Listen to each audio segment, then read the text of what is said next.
नमस्कार, कैसे हैं आप लोग? मेरे ख्याल से अच्छे होंगे। अपनी पढ़ाई लिखाई खूब अच्छे से कर रहे होंगे। आज की तारीख है 18 सितंबर और हम लोग डिस्कस करने जा रहे हैं 18 सितंबर और उसके पहले की जो महत्वपूर्ण करंट अफेयर घटनाएं हैं। 16 तक का डिस्कशन हमने किया था, उसके बाद की घटनाओं का डिस्कशन हम करने जा रहे हैं। जितनी महत्वपूर्ण घटनाएं होती हैं उनको हम यहाँ पर लेते हैं, 5 मिनट में डिस्कस करते हैं, 2-3 मिनट में पिछले दिन में डिस्कस की गई घटनाओं, करंट अफेयर को हम रिवाइज करते हैं। तो ये सीरीज आपके लिए बड़ी बेनिफिशियल होती है, आप लोग इसको जरूर देखें। चलिए, पहला सवाल हम लेते हैं। पहला सवाल आपकी स्क्रीन पर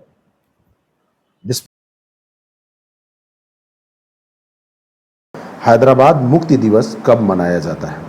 बहुत ही बढ़िया सवाल है। हैदराबाद मुक्ति दिवस कब मनाया जाता है? और इस सवाल का सही आंसर हो जाएगा 17 सितंबर। 17 सितंबर 1948 की बात है, जब हैदराबाद को मुक्त कराया गया था। निजाम के दमनकारी शासन से इसको मुक्त कराया गया था और इसके लिए जो ऑपरेशन चलाया गया था उसका नाम था ऑपरेशन पोलो। तो ऑपरेशन पोलो के द्वारा इसको मुक्त कराया गया था। बहुत ही बढ़िया सवाल है, पूछा जाता है और इसको ध्यान रखिएगा। अभी तो आंध्र प्रदेश दो भागों में बट गया है, आंध्र प्रदेश और तेलंगाना में।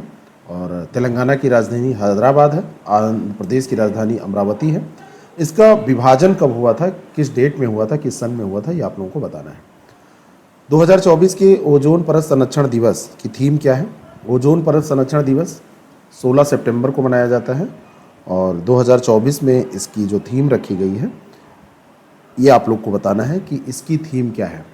तो बहुत ही ज़्यादा इम्पॉर्टेंट होती है ये theme, Montreal protocol advancing climate action, जलवायु कार्रवाई को आगे बढ़ाना, ये इसकी थीम है। बी ऑप्शन इसका बिल्कुल करेक्ट हो जाएगा। ब्रिक्स देशों के राष्ट्रीय सुरक्षा सलाहकारों का सम्मेलन 11 से 13 सितंबर 2024 तक कहाँ पर आयोजन किया गया? मतलब कहाँ पर इसका आयोजन हुआ, कहाँ पर ये आयोजित किया गया? ब्रिक्स देशों के राष्ट्रीय सुरक्षा सलाहकारों का ये सम्मेलन है, नेशनल जो सिक्योरिटी एडवाइज़र होते हैं उनका। तो ये हुआ है सेंट पीटर्सबर्ग में। बी ऑप्शन इसका बिल्कुल करेक्ट हो जाएगा।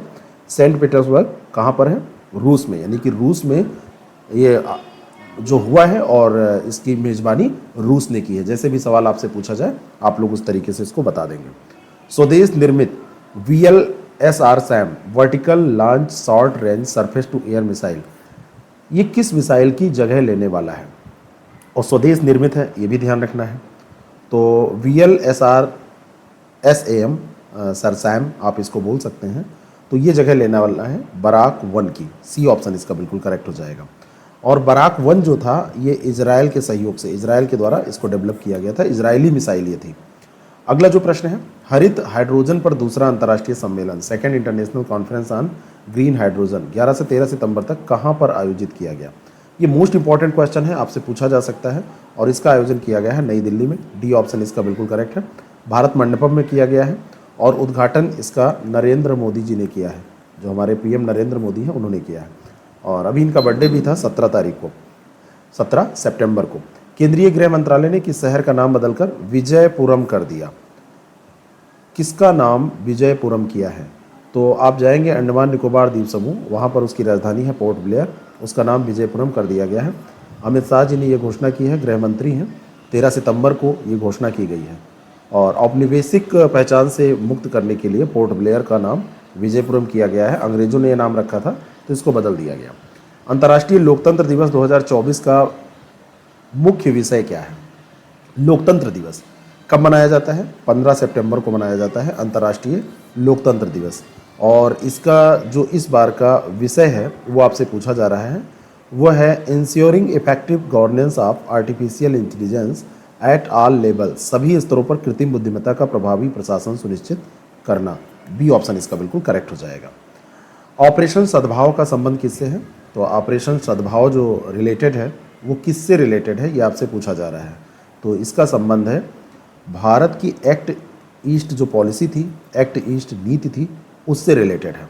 और ये आप समझ सकते हैं कि आसियान में आपदा राहत के व्यापक प्रयास का एक हिस्सा है ऑपरेशन सद्भाव। भारत की एक्ट ईस्ट पॉलिसी के अनुरूप आसियान में आपदा राहत के व्यापक प्रयास का एक हिस्सा आप मान सकते हैं। और भारत ने वियतनाम में भी 10 लाख डॉलर की राहत सामग्री भेजी है, 10 लाख डॉलर की। वियतनाम, लाओस और म्यांमार में जो चक्रवात आया है तो उसमें सहायता भारत कर रहा है, मदद कर रहा है। और भारत ये मदद करने में हमेशा आगे रहता है, चाहे वो नेपाल का भूकंप आप याद करिए या कुछ भी, तो आपको लगेगा कि भारत सबसे पहले मदद करता है। चाहे तुर्की का आप जिक्र करें, कहीं भी।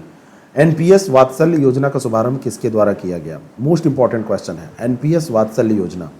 एनपीएस वात्सल्य योजना की जो शुरुआत की गई है वित्त मंत्री निर्मला सीतारमण के द्वारा की गई है, 18 सितंबर को की गई है।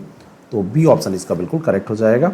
और इसमें माता पिता या संरक्षक नाबालिग के लिए योगदान कर सकेंगे और बालिग होने के बाद इस योजना को नियमित एनपीएस खाते में बदला जा सकेगा। ये वात्सल्य यानी कि छोटे बच्चे के लिए माता पिता योगदान पहले करें और जब बच्चा बड़ा हो जाएगा तो वो फिर एनपीएस खाते में वो तब्दील हो जाएगा। भारतीय खिलाड़ी अनमोल खरब ने किस खेल की बेल्जियम अंतर्राष्ट्रीय प्रतियोगिता के महिला एकल का खिताब जीतकर अपने कैरियर का पहला वरिष्ठ अंतर्राष्ट्रीय खिताब जीता? कौन खिलाड़ी है? भारतीय खिलाड़ी अनमोल खरब, नाम इनका ये है। और पूछा जा रहा है किस खेल की ये प्रतियोगिता थी, बेल्जियम अंतर्राष्ट्रीय प्रतियोगिता। अनमोल खरब किस खेल से संबंधित है? तो ये भारतीय बैडमिंटन खिलाड़ी हैं। बी ऑप्शन इसका बिल्कुल करेक्ट हो जाएगा।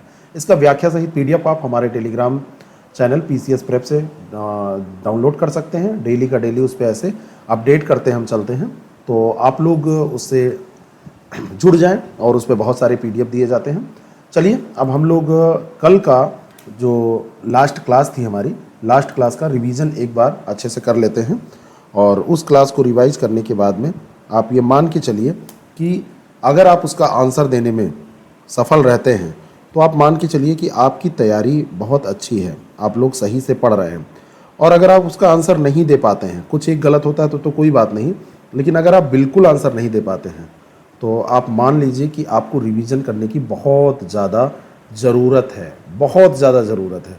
और रिवीजन ही ऐसा एक हथियार है जिसके कारण आप सफल हो सकते हैं, जिसके कारण आपको सफलता मिल सकती है। चलिए फटाफट रिवीजन करते हैं।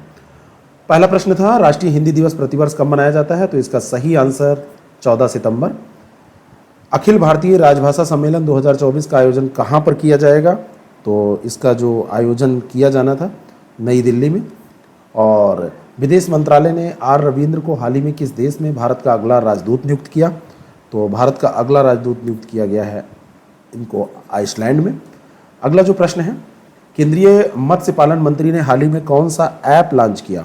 तो ये लैंप जो लॉन्च किया गया था इनके द्वारा, ये रंगीन मछली ऐप था। किस केंद्रीय मंत्री ने विशेष स्वच्छता अभियान 4.0 से जुड़े एक वेब पोर्टल को लॉन्च किया है? तो ये डॉक्टर जितेंद्र सिंह ने लॉन्च किया है। संयुक्त सैन्य अभ्यास अल नजाह भारत और किस देश के बीच में आयोजित किया जाएगा? तो ये आयोजित हो रहा है भारत और ओमान के बीच में। विश्व हिंदी दिवस प्रतिवर्ष कब मनाया जाता है? तो विश्व हिंदी दिवस अंतर्राष्ट्रीय स्तर का ये 10 जनवरी को मनाया जाता है। हाल ही में किस राज्य की विधानसभा को तत्काल भंग करने की घोषणा की गई? तो ये हरियाणा को भंग करने की घोषणा की गई थी और यहाँ के राज्यपाल हैं Bandaru Dattatreya. International monetary fund ने भारत के फिनेंशियल ईयर 2024-25 जीडीपी वृद्धि के अनुमान को कितने प्रतिशत रहने का अनुमान लगाया है? तो ये अनुमान लगाया गया है 7% रहने का। और अंतिम प्रश्न था इंटरनेशनल सोलर अलायंस में पूर्ण सदस्य के रूप में शामिल होने वाला 101वां देश कौन सा है? तो ये रहा आपका नेपाल। ये करंट अफेयर आपको कैसा लगता है ज़रूर बताएं। अच्छा लगता है तो कुछ आप कमेंट करके हमारी तारीफ़ भी कर सकते हैं और तारीफ़ मुझे भी अच्छी लगती है। और अगर आपको इसमें कुछ कमी नज़र आ रही तो ज़रूर बताएं और अच्छा लगता है तो इसको लाइक का बटन ज़रूर दबा के जाएं।